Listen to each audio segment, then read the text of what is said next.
Psalm 91. Whoever dwells in the shelter of the Most High will rest in the shadow of the Almighty.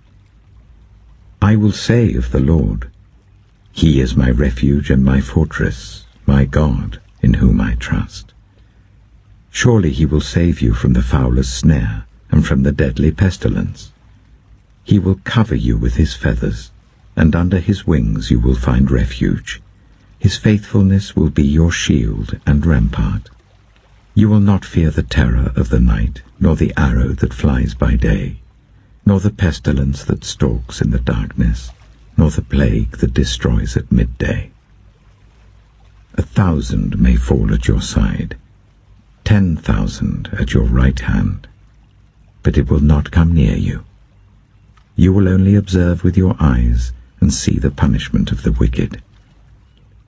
If you say, "The Lord is my refuge," and you make the Most High your dwelling, no harm will overtake you, no disaster will come near your tent. For He will command His angels concerning you, to guard you in all your ways. They will lift you up in their hands, so that you will not strike your foot against a stone. You will tread on the lion and the cobra. You will trample the great lion and the serpent. Because He loves me, says the Lord, I will rescue him. I will protect him, for he acknowledges my name. He will call on me, and I will answer him. I will be with him in trouble. I will deliver him and honor him. With long life I will satisfy him and show him my salvation. Proverbs chapter 29. Whoever remains stiff-necked after many rebukes will suddenly be destroyed without remedy. When the righteous thrive, the people rejoice. When the wicked rule, the people groan. A man who loves wisdom brings joy to his father, but a companion of prostitutes squanders his wealth. By justice a king gives a country stability, but those who are greedy for bribes tear it down. Those who flatter their neighbors are spreading nets for their feet.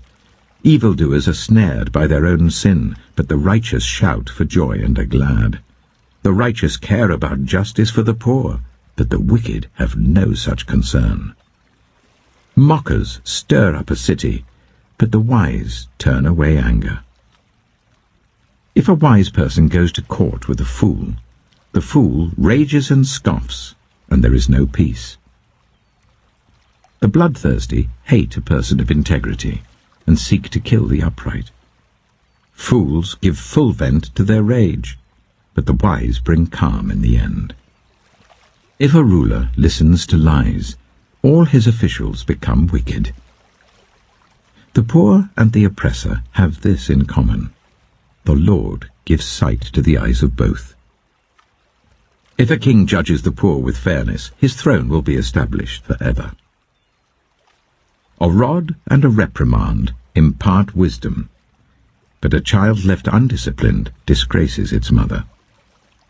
When the wicked thrive, so does sin, but the righteous will see their downfall. Discipline your children, and they will give you peace. They will bring you the delights you desire. Where there is no revelation, people cast off restraint, but blessed is the one who heeds wisdom's instruction. Servants cannot be corrected by mere words. Though they understand, they will not respond. Do you see someone who speaks in haste? There is more hope for a fool than for them. A servant pampered from youth will turn out to be insolent. An angry person stirs up conflict, and a hot-tempered person commits many sins. Pride brings a person low, but the lowly in spirit gain honor. The accomplices of thieves are their own enemies. They are put under oath and dare not testify. Fear of man will prove to be a snare, but whoever trusts in the Lord is kept safe. Many seek an audience with a ruler, but it is from the Lord that one gets justice. The righteous detest the dishonest, The wicked detest the upright. Matthew chapter 2. After Jesus was born in Bethlehem in Judea during the time of King Herod, Magi from the east came to Jerusalem and asked, "Where is the one who has been born King of the Jews? We saw his star when it rose and have come to worship him." When King Herod heard this, he was disturbed, and all Jerusalem with him. When he had called together all the people's chief priests and teachers of the law, he asked them where the Messiah was to be born. "In Bethlehem in Judea," they replied, "for this is what the prophet has written. But you, Bethlehem in the land of Judah, are by no means least among the rulers of Judah, for out of you will come a ruler who will shepherd my people Israel." Then Herod called the Magi secretly, and found out from them the exact time the star had appeared. He sent them to Bethlehem and said, "Go and search carefully for the child.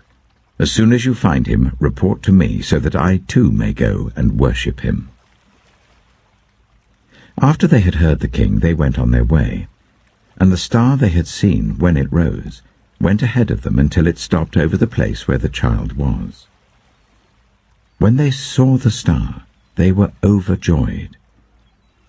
On coming to the house, they saw the child with his mother Mary, and they bowed down and worshipped him. Then they opened their treasures and presented him with gifts of gold, frankincense, and myrrh. And having been warned in a dream not to go back to Herod, they returned to their country by another route. When they had gone, an angel of the Lord appeared to Joseph in a dream. "Get up," he said. "Take the child and his mother and escape to Egypt. Stay there until I tell you, for Herod is going to search for the child to kill him." So he got up, took the child and his mother during the night, and left for Egypt, where he stayed until the death of Herod. And so was fulfilled what the Lord had said through the prophet, "Out of Egypt I called my son." When Herod realized that he had been outwitted by the Magi, he was furious, and he gave orders to kill all the boys in Bethlehem and its vicinity who were 2 years old and under, in accordance with the time he had learned from the Magi. Then what was said through the prophet Jeremiah was fulfilled. "A voice is heard in Ramah, weeping and great mourning, Rachel weeping for her children and refusing to be comforted because they are no more." After Herod died, an angel of the Lord appeared in a dream to Joseph in Egypt and said, "Get up, take the child and his mother, and go to the land of Israel, for those who were trying to take the child's life are dead." So he got up, took the child and his mother, and went to the land of Israel. But when he heard that Archelaus was reigning in Judea in place of his father Herod, he was afraid to go there. Having been warned in a dream, he withdrew to the district of Galilee, and he went and lived in a town called Nazareth. So was fulfilled what was said through the prophets, that he would be called a Nazarene.